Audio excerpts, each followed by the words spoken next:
All right, we are up and running. Good afternoon. Thank you, everybody, for joining us for our Florida Land Steward webinar, Gopher Tortoise Recipient Site Program, Conservation and Financial Benefits. My name is Chris Demers. I'm the Extension Program Manager here at the School of Forest, Fisheries, and Geomatic Sciences.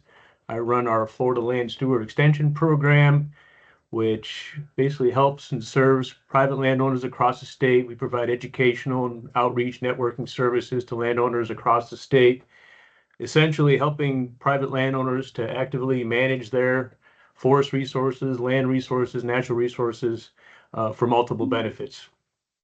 And I'm joined today by Ms. Mac Barrett with the Florida Fish and Wildlife Conservation Commission, and she's going to be discussing this program about how to benefit gopher tortoises and benefit financially as well from this ecosystem service. I'm going to go through some slides here, kind of take care of some housekeeping items before we get started. We have oops, actually, why not? Slides aren't advancing. Hold on a second here. There we go. We have one continuing education credit approved from the Society of American Foresters. If you are in the society, or if you're a forester and you want to receive this credit, simply email me your SAF or your CF or your state forester registration number if you're registered in a neighboring state, and we can get that credit approved. I can also send the registration list to SAFs, which will include everyone who's on the webinar today. They can usually assign credits, but it's best to have your number. So if you've got your SAF number, go ahead and email that to me during or after the presentation today. Also, I ask that everybody please use the Q&A function on the Teams panel there to ask questions and not the chat. We can use the chat to kind of bring up issues if there's issues or something going on with the presentation, or if you've got something of that nature to comment on. Otherwise, please ask questions related to the topic in the Q&A, and we'll answer questions after the presentation. Also, after the webinar today, after the presentation, I'm going to share a link to an evaluation. I've got a QR code set up and also a link so we can get your feedback on the program and get some impacts from you about what we're talking about today. Also, the presentation slides and other materials, links related to this topic are provided on our Florida Land Steward Extension Program website there. And those are located on our front page. You can link to that page that has all of our materials at that link circled there in red, Florida Land Steward Events and Webinars here, Events and Materials. Go to that link and then click on 2025 Events and Webinars, and you'll find this webinar there, and the materials are linked there. We've got her presentation there as a PDF file. So Mac, I'm going to stop sharing at this point and let you share your screen and go ahead with your presentation. All righty. Thanks, Chris. Let me go ahead and get set up here. All right. Well, thanks for that introduction. Like Chris said, my name is Mac Barrett. I am the Gopher Tortoise Recipient Site Biologist for the Florida Fish and Wildlife Conservation Commission.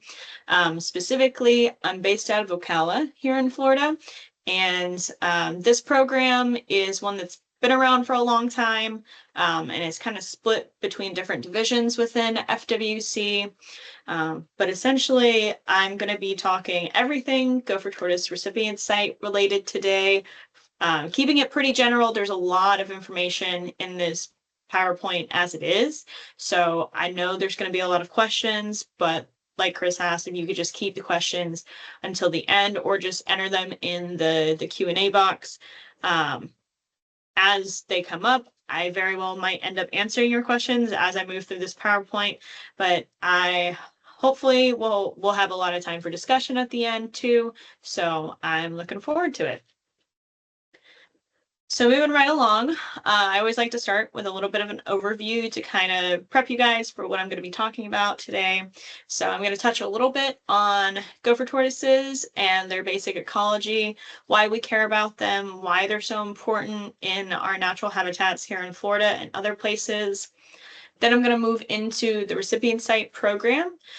So just kind of some overarching information about how it came about, how long it's been around, what the purpose of it is, and how it works. Then I'm going to move into specifics. So I'm going to talk specifically recipient site permits and their requirements. There's going to be a lot of information in that section, so I'm going to spend more time on it. But after that, I'll move into talking about the pre-application process, also called the pre-app process, as well as the permit application process, which is just more standard information that might be useful to you guys. And then how do you get started? At the end, I'll summarize everything and then leave it open for questions. So I'm sure most of you have seen one of these in your yard or out in nature while you've been in a state park, and you probably are used to seeing them, or at least you might have used to be seeing them in Florida. So this is our beloved gopher tortoise, Gopherus polyphemus. They are a keystone species and also an ecosystem engineer. So as many of you are probably also aware, gopher tortoises are a critically important species to conserve. And I'm going to talk a little bit more about why that is on the next slide. But over the years, their populations in Florida and in other states in the Southeast have declined primarily due to habitat fragmentation and loss, as well as other causes. But why exactly do we need gopher tortoises around? Well, like I said, they're a keystone species and an ecosystem engineer.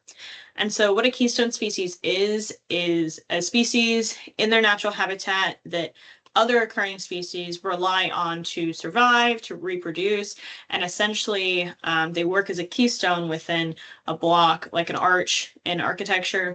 And without them, everything crumbles, meaning we lose a lot of other species that depend on them. They're also considered an ecosystem engineer because of their lovely burrows that they make, which you can see here in the photo. So their burrows can actually reach up to 40 feet in length. And I've even had some folks tell me anecdotally that they have scoped burrows that have gone further than 40 feet in length. And they can actually end up going down a couple feet into the ground.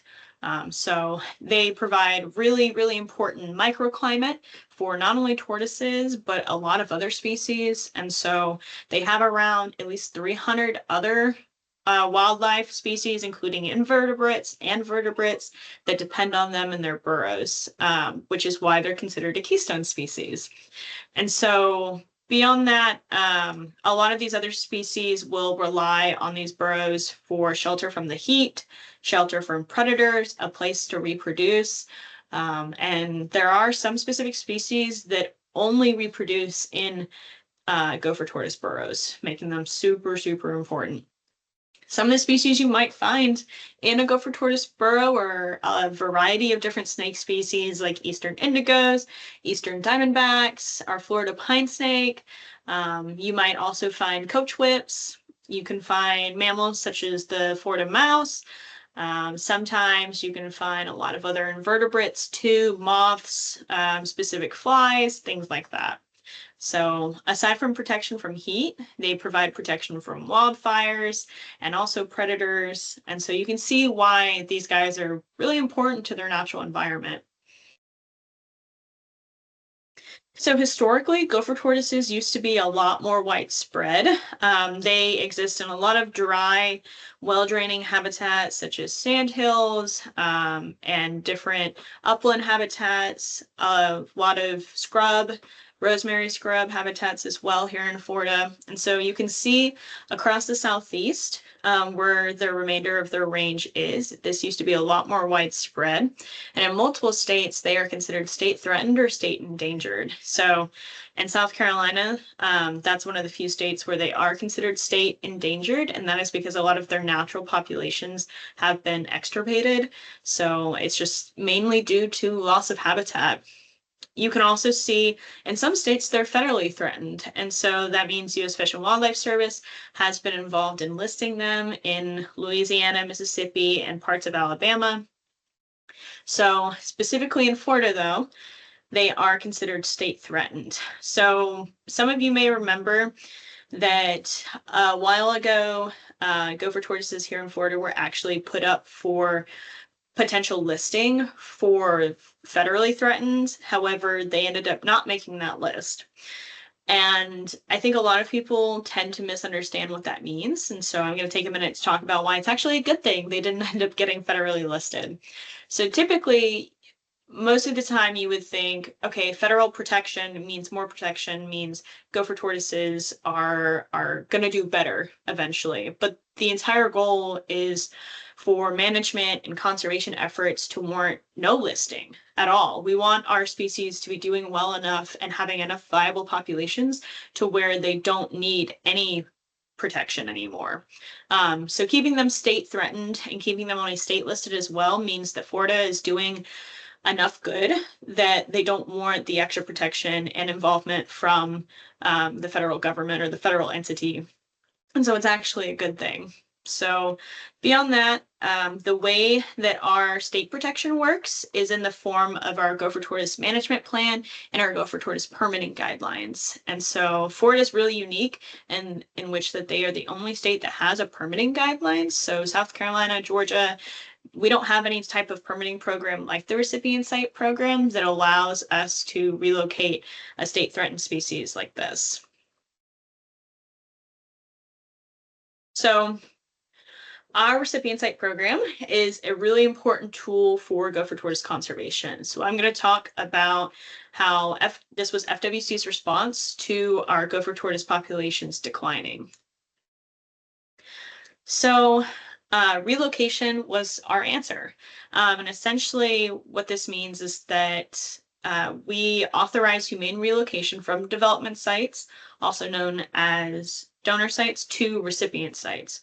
So what that means is that a recipient site is an area that is protected, managed, and made up of suitable habitat, and it's a place for tortoises to live out their lives and improve survivability.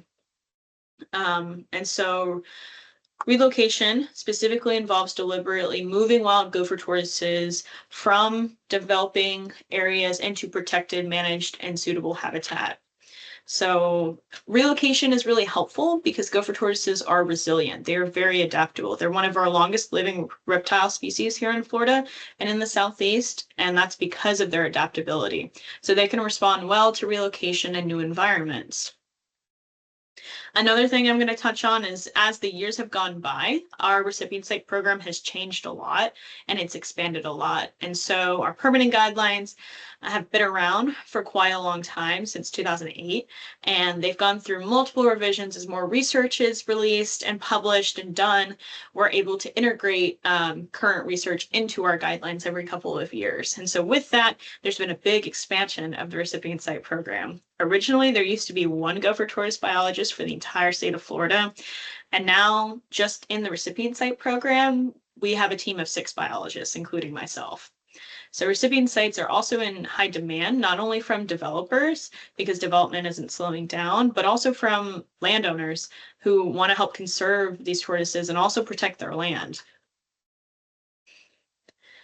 So you might be thinking, if you're a landowner and you own some land, why would I want to get involved in permitting? Permitting has a negative connotation, completely understand. And so you may be just wondering why.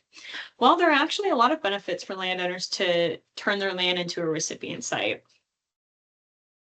First, there are conservation benefits. By becoming a recipient site, you help directly protect and save hundreds, if not thousands, of gopher tortoises in Florida from the rapid development crisis that's ongoing. There are also substantial financial incentives, and this is probably the reason many of you are most familiar with this program and kind of part of this series that Chris is putting on. And so this is the one that's talked about the most because it is a way to reward landowners for the management and the work that they have done and providing protection and contributing to gopher tortoise conservation as a whole. So the price and the financial incentive and reward kind of varies depending on the property's characteristics. So size, habitat type, habitat quality are all different factors in this. And so not every recipient site generates the same amount of income, but a lot of them can become economically self-sustaining eventually. And so right now, the going price per tortoise is anywhere from $5,000 to $10,000, but that's a very large range. Generally, it's 4,000 to 6,000 more commonly. And the other thing to note is that FWC doesn't set this price. We have no hand in the market. It's naturally set by supply and demand. So the more demand there is, the higher the price goes up, but the more supply of recipient sites there are, the more the price goes down. Another benefit is land use compatibility. So if you use your property to hunt game species such as quail, turkey, deer, you'll still be able to do that while having a recipient site permit with certain conditions met, of course. If you use your property recreationally for hiking, fishing, wildlife observation, even silviculture, cattle grazing, or saw palmetto berry harvesting, you may still be able to have a recipient site permit under certain conditions. And lastly, it offers land protection. So part of the requirement for a lot of these permits is obtaining a conservation easement with FWC, which protects your land in perpetuity for 100 years or for 50 years. And this is ideal if your goal is to preserve your land for generations to come. So if any of this sounds like something you're interested in, the question you might be asking yourself now is, well, how do I know if I'm eligible? So now I'm going to answer that question by talking about specific recipient site permits. There are a lot of different permits with a lot of different criteria that a property must meet in order to be considered eligible. So in total, there's 6 different recipient site permits. I'm only going to talk about these 2 because they are the ones that apply the most to the average landowner. And so there are 2 types, long terms and short terms, and each of these are made up into different tiers. So I'm going to talk a little bit about that first. So there's a lot of text on this slide. So I'm first going to direct your attention over to the left with some definitions, and we're going to go over those because I'm going to use those a lot later on. So contiguous upland habitat. Upland habitat is considered contiguous if 2 or more upland communities occur within a distance of 1,000 feet, and there are no physical obstacles such as a road greater than 2 lanes, a road with a curb, other physical barriers, a speed limit of over 30 miles per hour, river, lake, canal, creek, something that is unsafe for tortoises to cross or they can't physically cross. The next definition is acceptable and desirable habitat criteria. And this is part of what determines if a site is eligible to receive a recipient site permit. And so the minimum criteria to receive any form of permit has 30% herbaceous ground cover and less than 60% canopy cover. With desirable, the numbers are a little different. It's greater than 50% herbaceous ground cover and less than 40% canopy cover. I'm not going to spend too long on that, but just know that that's kind of the backbone of all of this, along with some of the other minimum criteria that must be met. So moving on to our short-term recipient sites. Short-term permits have 3 different tiers. Tier 3 and Tier 2 are 2-year permits, which means they are not long-term permits, and they must be renewed every 2 years for as long as you can receive tortoises. Tier 3 has only minimum requirements, so that acceptable habitat criteria I talked about. It has to have an easement and it has to have at least 25 contiguous acres. Something to note with the easement with tiers 2 and tier 3 is that it either has to have a 50-year easement with FWC or a perpetual easement with an accredited land trust, like North Florida Land Trust or something similar. Tiers 2 have slightly different habitat criteria in that the majority of the site has to have desirable habitat, which you can refer to the definitions over there on the left. Beyond that, tiers 2 and tier 3 don't have a 25-year monitoring commitment, so there's no sending a report every 5 years and doing those vegetation and population surveys every 5 years. Tiers 1 are a little different. They have a different acreage minimum of 40 acres. They have that 25-year monitoring commitment, and all the habitat must meet desirable criteria. Long terms are pretty easy. The only difference is the duration of the FWC easement. It's either perpetual for tier 1 or 100-year for tier 2. So this kind of summarizes a lot of what I just talked about in a really nice table. Again, there's definitions here at the bottom. So phasing essentially means that you can either bring in contiguous acres that aren't ready yet to be permitted after you've done management with a permit amendment later on, or if it's a non-contiguous area, then you can bring it in and it meets enough minimum 25 or 40 contiguous acres. It can be brought in under a separate permit entirely. So there are options, even if all of your property isn't ready all at once. So I already talked about the acreage minimum. Soils is another really important criteria that must be met. So within special cases, we will accept soils that have a depth to the water table of 12 inches up to, but not including 18 inches. The special criteria that must be met with these is drainage features that have to drain the actual soil so that when tortoises burrow down, they're not flooding out in their burrows. And then there also must be evidence of tortoise use on site. And this is in the form of potentially occupied burrows. Other than that, all of the soils that have a depth to water table of 18 inches or greater are acceptable criteria. And so the next thing we're going to talk about is acceptable land cover classifications, which I'm going to refer to as CLC, but it's essentially just the habitat type. So this is a lot of words. I'm not going to read everything on the screen, but to sum it up, essentially unacceptable CLC types or habitat types are those that are modified by people. So like artificial impoundments, rights of ways, roads, residential areas, and anything that's wet. Wetlands, lakes, ponds, rivers, things like that. Areas you wouldn't typically find tortoises. And some of the acceptable land cover types are generally natural habitat, things like palmetto prairie, sandhill, scrub, etc. We do accept some oddball ones like coniferous plantations and improved pasture. Improved pasture has very specific permitting criteria. However, it must be less than 40% of the entire site and have a minimum 10% patchy shrub cover in order to be permitted. And so this is a lot of words. I'm more of a visual person, so we're going to go through some examples and some visuals of what would be permitted versus what wouldn't be permitted. So first off, on the left here, the land cover classification is coniferous plantation. So you can kind of see how there are pines planted in lines, but you can also see it's not so dense that there is still light hitting the ground, and it's allowing for grasses and forbs and other herbaceous vegetation to grow up in abundance. There's also shrub cover through the saw palmetto and various other species. And so overall, this is a permittable habitat. On the right, we have a habitat type or CLC of mixed hardwood coniferous, because there's no one species that is really dominant in the canopy. So you see tall cabbage palms, you see slash pine, there's even some oaks in there. And so it's not permittable because of the actual CLC type, but because of the habitat conditions. So there's not enough herbaceous ground cover and the canopy cover is way too dense. And so generally a lot of the hardwood forests are not going to meet those habitat conditions.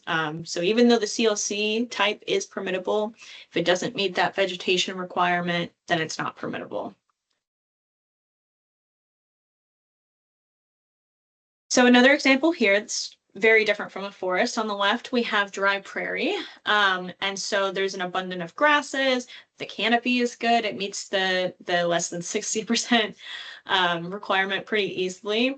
But one thing to note here is that despite it being permittable, so it meets all the minimum criteria, it would be included in the permitted habitat.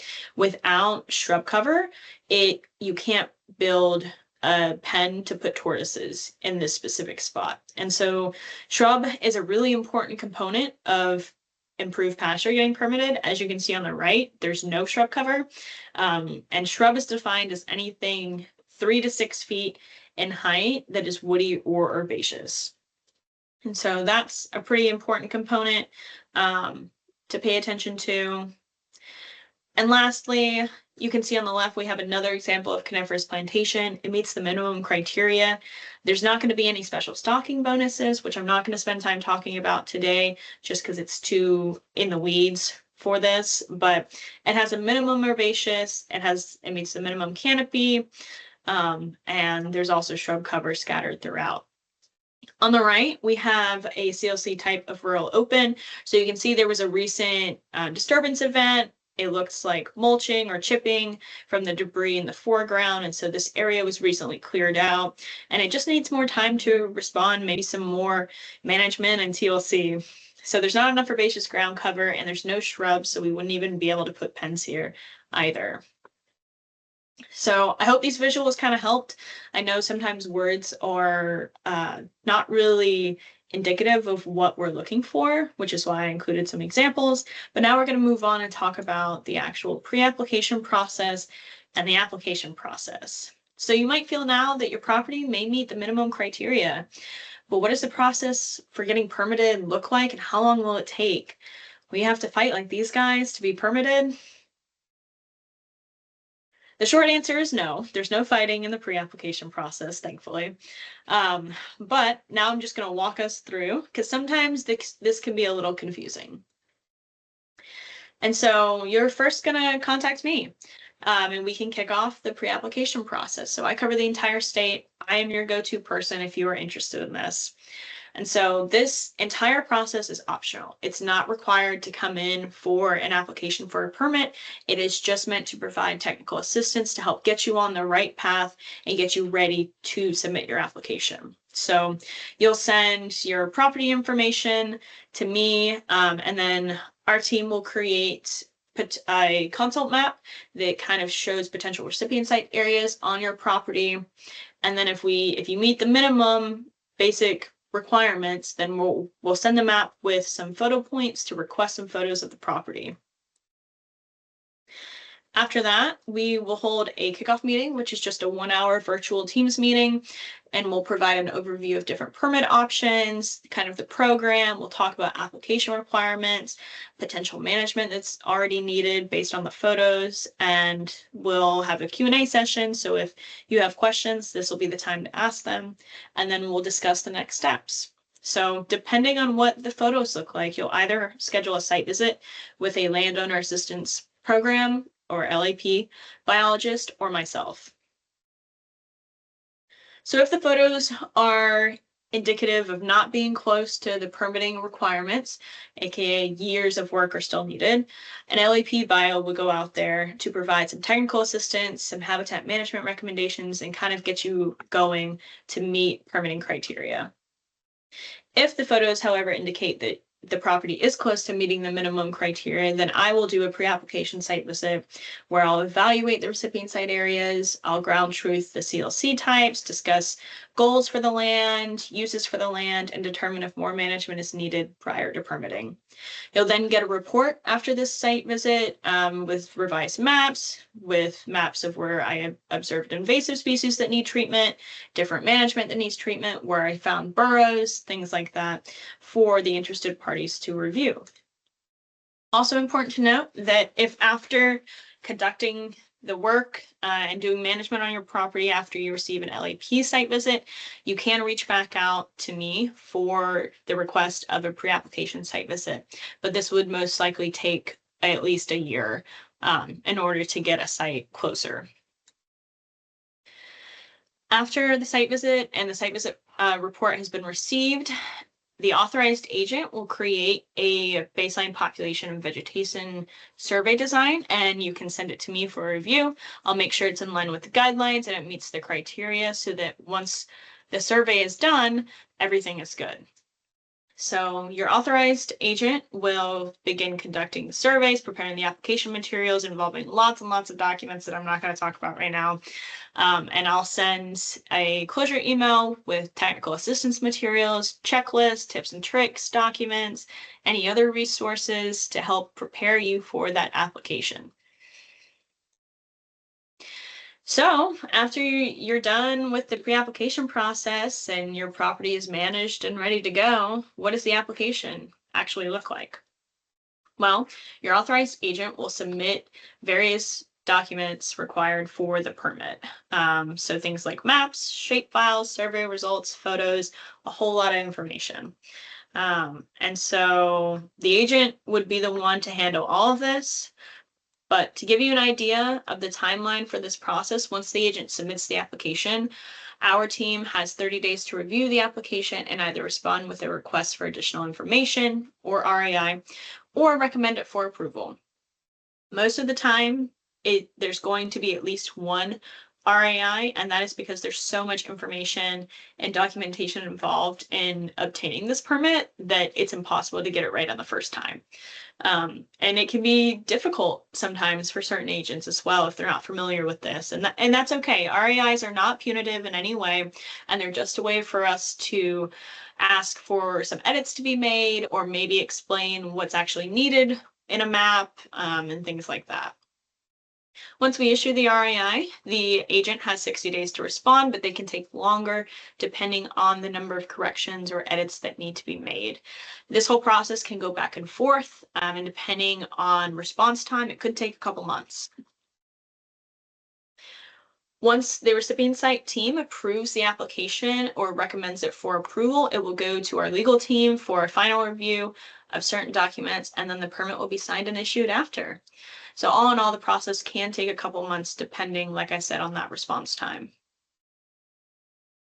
All right, so now you've received your permit and you're ready to start taking tortoises. Well, what does the post-permitting life look like? So first, once you have received your permit, you're going to start placing tortoises immediately. You're going to start receiving tortoises from development sites called donor sites, and the silt fence or the fence enclosure installment is usually done by an agent or a contractor, and there are specific guidelines for these as well. And you can see one of them up there is the duration. There's specific timelines with it, etc. It's all in the permitting guidelines. One thing I want to hit on here is that these permits are long-term commitments. So firstly, you have a 25-year monitoring commitment where you as the permit holder agree to conduct monitoring of the site every 5 years and send in a monitoring report while also managing it as needed. So this report will include a vegetation survey, a population/burrow survey, summary of the management you've done, if any natural disasters have hit, and problems that you encountered with it, how they were resolved. And then there's going to be a site visit with one of our Gopher Tortoise resource biologists with every monitoring report. Another thing to note is that there will be annual site visits done every 12 to 18 months, and these are an opportunity for adaptive management. So it's a site visit that's meant to catch anything that could become a potential problem before the monitoring reports are due. So that way you can get a head start on it and really address it before it turns into a non-compliance issue. Management must also be done as necessary and as often as outlined in your habitat management plan, your conservation easement, and your permit in order to maintain gopher tortoise habitat and stay in compliance with your permit. And so this falls on the landowner to do, but like I said earlier, some of these recipient sites can become economically self-sustaining, which means the management pays for itself eventually after that upfront cost. Your conservation easement is also a long-term commitment that must be upheld either perpetually for 100 years or for 50 years. It's important to note that this easement will outline specific prohibited activities such as development, dumping trash on it, digging out a new pond, things like that. And this is an important aspect to consider, whether or not you want to turn all of your property into a recipient site or just some of it. So that was a whole lot of information. And so if you've stuck with me this far, you're probably thinking to yourself, okay, I'm interested in this. I care about tortoises. I want to make money to manage my land better. I want to get more insight on how to do this. And I think I meet the minimum. So I think I meet the minimum requirements. I'm cool with putting an easement on my property. I'm cool with it not being developed. So how do I get started? It's actually not hard. So you're going to email gtrecipientsite@myfwc.com, and you can also CC me, or you can email me directly. And in that email, all you're going to do is express interest, saying, I'm interested in turning my land into a recipient site. I have this many acres, but really all I need is your parcel identification numbers, or if you have shapefiles, you can send those, and then the name of your county, and just say, I want to see if I am eligible for a recipient site. You can also, at the same time, search for an authorized agent. They're not required to have throughout the entire process, but they are required for your vegetation and your population survey. And they're really helpful when you are submitting an application and preparing all of those materials, because there are multiple maps that need to be made, shape files that need to be created, habitat management plans that must be put together. So having a good authorized agent makes the process a lot more seamless. You can also reach out to LAP, or Landowner Assistance Program, and request a site visit from one of their biologists as well. You can either do that after you've contacted us or before, if you're not even sure if you would qualify. And so if you just want to get a quicker answer, really, and if you're really not sure at all if you have gopher tortoise habitat, or if maybe you have gopher tortoises on your property, but you don't know if the habitat they're in would qualify, they can kind of get you on track to not only better managing your property for not just tortoises, but a whole host of other species. And they can also kind of give you an idea of whether or not your property would qualify. They don't know everything, but they have a pretty good idea. And so it's that simple. You just send an email, and that's how you trigger and get the whole pre-application process started. So again, that was a lot of information. And I know sometimes it can go in one ear and out the other. So I'm going to do just a really quick summary of everything we've talked about, because debriefs are important. So recipient sites can protect your land, help conserve gopher tortoises, and make you money. The landowner is still responsible for upfront management costs and the cost of agent and contractor services. It's also important to note that this is not a quick process. It's not going to be a quick turnaround. This is going to take time. Land management takes time, and vegetation takes time to respond to said land management. So patience is key in this process. And if you have the patience, you have the time, you're not going anywhere anytime soon, this is a really great program to get involved in. It's also important to note that there are specific criteria that we are held to with the current permitting guidelines. And so acreage minimums, habitat conditions, soil characteristics, and land cover types, among other factors, are all what determines whether or not a property is eligible. The pre-application process that we talked about is completely optional, but highly recommended, because getting your property ready can take a year or longer. I have sites that have been in the process for a couple of years, and they're still coming in and they're doing the work, and the landowner is really happy with the results, knowing that it's going to take a long time, and knowing that it's going to take time and effort. And managing your land properly doesn't just benefit gopher tortoises, but it can benefit a lot of other species.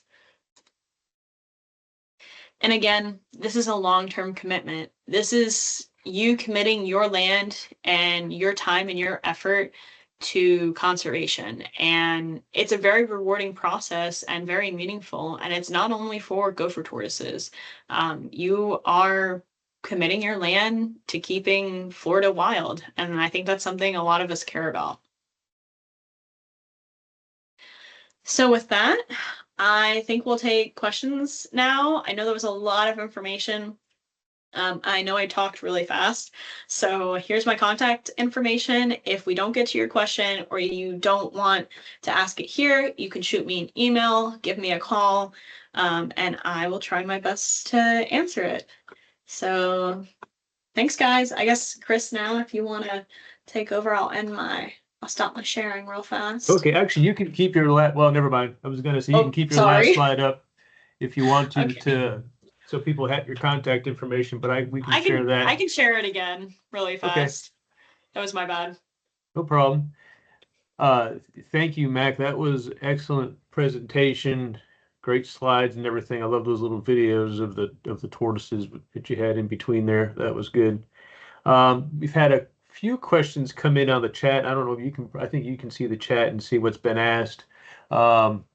So somebody made the comment that nobody tells my tortoises they're living in the wrong habitat. They seem perfectly happy on our farm, which I've heard before. That you'll find gopher tortoises in all kinds of conditions, yes, right? So absolutely, I completely agree. And Bahia grass seems to be something they love to snack on, even though, I guess they just don't listen when we tell them you're not supposed to be eating that.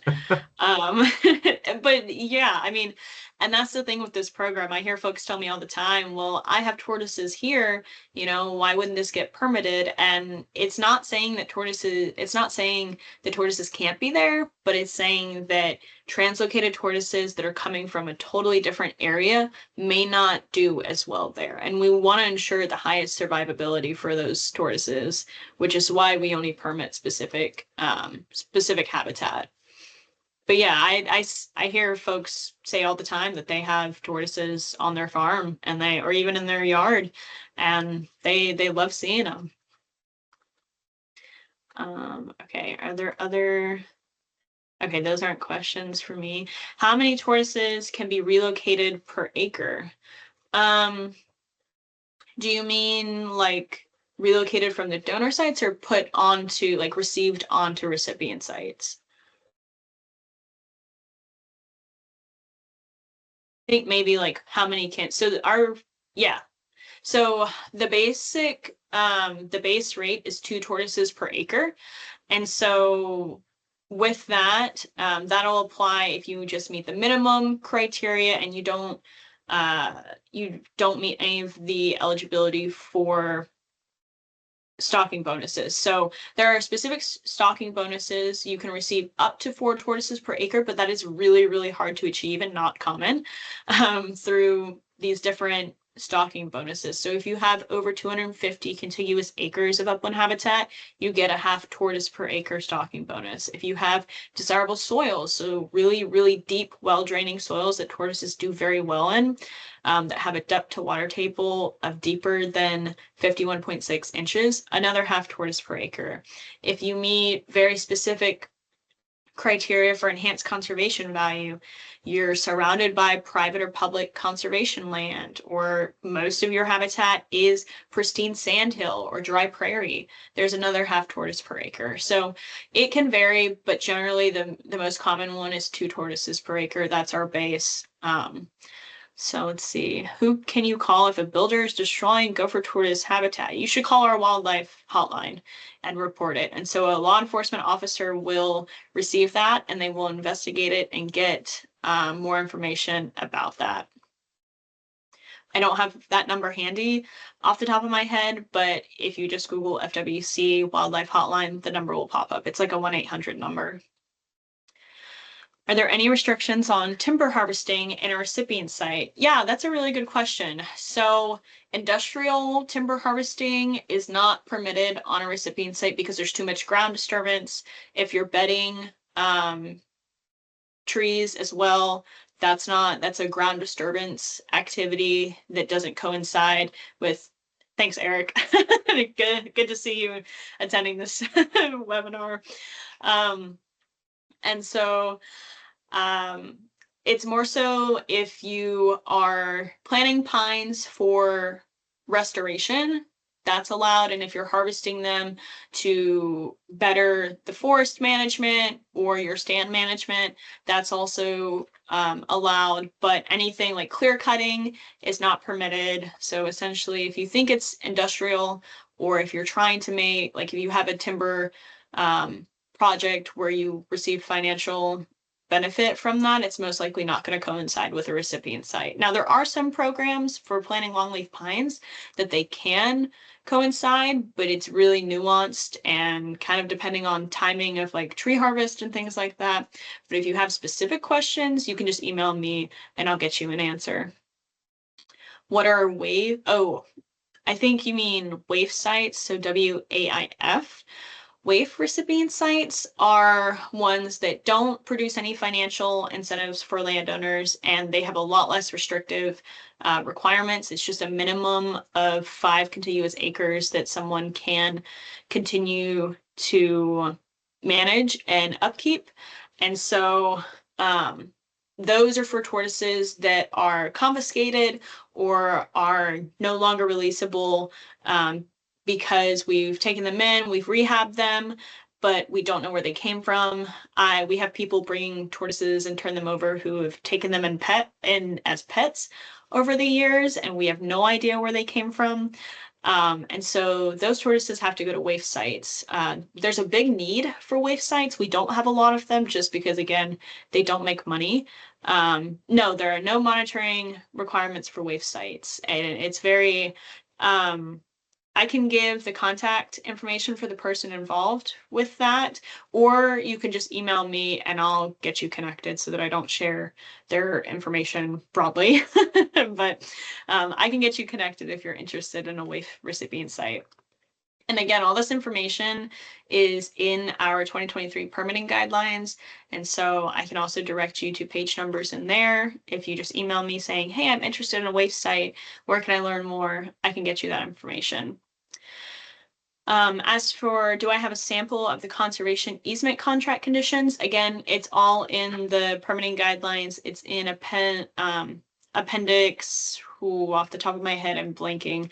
I don't know the appendix off the top of my head just because it is a couple 100-page document, but we have a full template for the conservation easement as well as like the financial documents. Yeah, so thanks, Chris. You can just email me asking for that, and I can direct you to the page numbers and the guidelines. So let's see. Next, status of the Gopher Tortoise nasal disease. I am not an expert on disease. I would love to share the status, but I don't know anything about that. We have a really great vet here in FWC who does a lot of disease research. So if you reach out to somebody from FWRI, they can probably give you some more information about that because they're constantly doing research on disease testing tortoises whenever they can. So I work in the permitting world, unfortunately, so I'm not the best person to answer that. Can non-DoD federal properties become recipient sites? By non-DoD, do you mean like other like national forests or things like that? I think I need a little bit more. Thanks, Eric. I just don't have the guidelines handy. You rock for that. Oh, NASA. I don't see why not. So we have a lot of DoD related recipient sites, but we also have folks like corporations and LLCs that come in and want their own recipient sites as well. If they just own land and are sometimes they'll set up recipient sites that will only take tortoises from their development projects, and that's perfectly acceptable. Sometimes the permitting type is a little different, so it may not, like if it's a public land, then it would be a different recipient site permit, so it wouldn't be one of the short-term or long-terms. So the process is a little bit different, but specifically if you're interested, or if that person is interested, they can reach out to me and just send GT recipient site at myfwc.com an email, and we can get it figured out to see. Okay, let's see. Yes, if you're interested in waste sites, definitely email. What/who is an agent? That is a great question. So our authorized agents are typically, they work for consulting firms, environmental consulting firms, and they receive their authorized agent permit, which allows them to do specific activities with gopher tortoises. So the average citizen is not permitted to scope burrows, to dig tortoises up out of burrows on developing lands, or to release tortoises, do health assessments on tortoises, things like that. So they are permitted to do specific activities, and FWC authorizes them after they go through training. And so that is the person you will hire if you are turning your land into a recipient site and you need someone to do your vegetation and your population surveys. Landowner is going to be the person that owns the land, and third-party entities can also have, like LLCs can have recipient sites. So if your land isn't owned, like your name isn't on the land, but it's one of your LLCs, you're still eligible for a recipient site permit. Mac, I just want to clarify that we've got some questions also on the Q&A function, but we can go ahead and finish the questions out on the chat right now. Then we'll go over to the Q&A. People use both. Yeah. Okay. Let's see. How much does it typically cost to have an agent do your permit? I'm not an authorized agent, so all of their rates vary, and it also depends on what activities you're having them do. So if you're just having them come in to put your application together and to do your surveys, it might be different than if you're having them help coordinate management. And I'm sure we have some authorized agents in here that would be more than happy to give their contact information if they want. But generally, I would defer to some of the nonprofits that have authorized agents and just reach out to those folks to get cost estimates. There's also a website on online that you can go to get more contact information from some of our authorized agent permits, and I'll find that link really fast.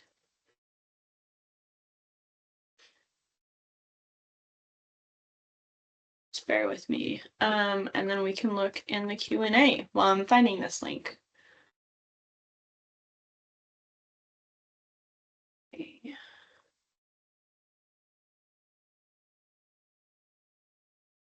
The Q&A is not loading. Oh, dang it, Eric, you beat me to it.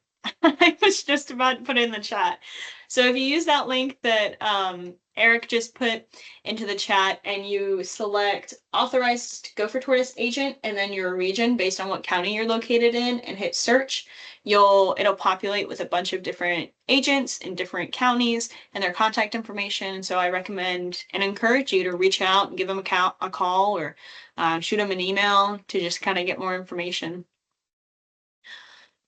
Chris, the Q&A is not loading for me, so if it's loading for you, you can just read them off and I'll answer. Okay, here's one. Can property have residential buildings on the acreage, and can agreement be transferred if property is sold? So the properties can have residential buildings, and it can also have permanent structures like barns or warehouses, things like that. Those areas will just be excluded from the potentially permittable acreage, but that's a simple exclusion. So really good question. So that doesn't bar you if you have a house built on 200 acres and it only takes up like 5 acres. So all of the other acreage is still eligible, depending on if you meet the specific criteria. Can it be transferred? Yeah. So if the property is sold, a permit amendment will be required to show, and depending on the permit type, it could be a little bit more complicated. So if it's a long-term, there's also financial assurance, like a trust fund that's involved with that. And so that would have to be transferred as well. And there's a lot more nuances to it if you're changing agents as well. So if you start off with one agent, you can always change agents later on. That's just a simple permit amendment within our permitting system. And it doesn't really require anything other than the one agent initiating it, which they should be responsible for doing, saying they're transferring this permit to this person, and then your new agent will be set in stone. And that's a really quick permit amendment. Okay. If one receives a 100-year permit, can you replant after the 100 permit expires? The Can you 100-year permit. replant? Guessing they're talking about replanting pine trees, perhaps. Yeah, so again, it would have to be in line with, well, I guess, yeah, because your permit, if you got like a long-term tier 2 and your easement was for 100 years after that agreement was up, then that permit will expire after 100 years and you would be free to do with the land what you choose. We don't do a lot of long-term tier 2s. They're usually tier 1s for the perpetual easement. And Neil in chat just put a really good question. Definitely a lot of the agents that you'll find on that website just deal with the development sites. So I would specifically ask if they have experience in permitting recipient sites because it does make a big difference. It can also make a big difference in the time it takes for you to get permitted as well. So definitely do your research like you would with anything, ask questions. Okay. That's all the questions in the Q&A. Awesome. And I think we have all the questions answered that were in the chat. Believe so. Anyone else got any last minute questions? No question is a bad question. I'm going to check my email because some folks have asked some questions on email, but I think Okay. these are requests to be added to our mailing list. Okay. What about stacking this on an existing conservation easement? There's no problem with it. As long as your conservation easement allows for temporary penning, that's the only thing we generally advise you make sure. And most of the time, if it's with the water management district or a land trust, they have no problem with you participating in the Gopher Tortoise Recipient Site program and installing those temporary silt fences for the pens for tortoises. So we just ask for a concurrence letter, and that'll be part of your application package as well that you'll submit for the permit, but it generally stacks very well. Our FWC's conservation easement template is very generic easement language. There's nothing really specific. It's all standard stuff, so it should be very, very compatible. Thanks, David. Nice to see you joining. Looks like we have one more question in the chat. What are the size of the holding pens? Great question.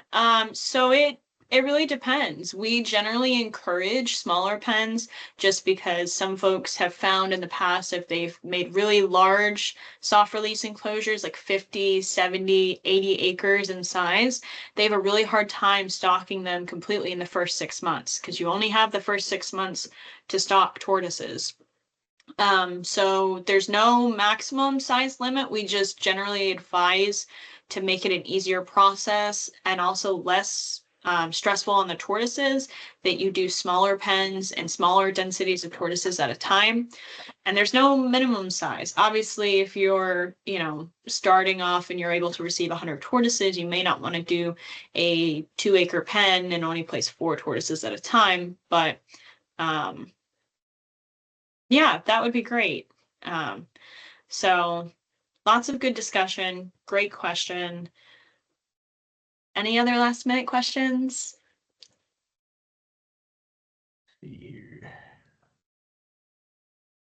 I've got a question, Matt. Chris? How common is it for tortoises to, I guess, try or to actually escape the holding pens and try to make their way back to their original home? Really good question.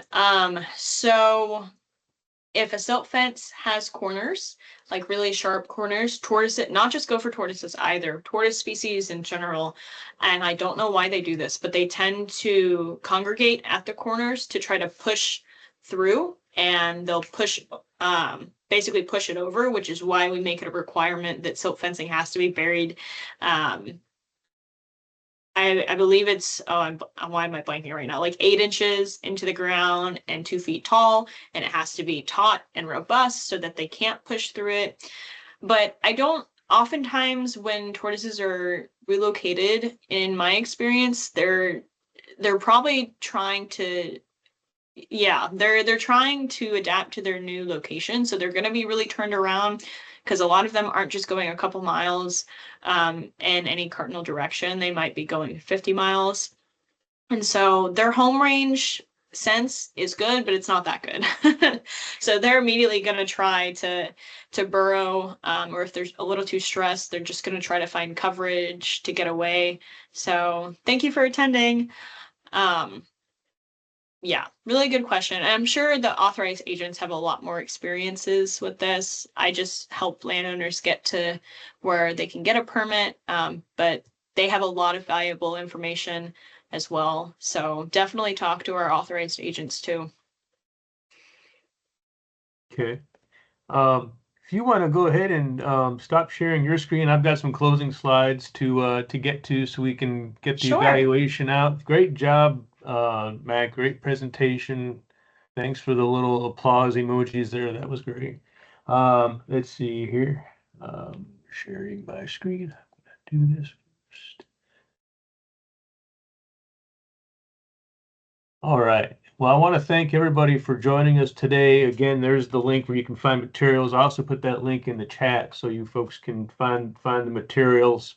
I also want to encourage everybody to fill out our evaluation form, which is at that QR code link. And at that link, I'm going to email everybody that link again later today or tomorrow so you can get to it and give us some feedback. It's a very fast evaluation, like 8 or 9 questions, and most of them are just checking a box.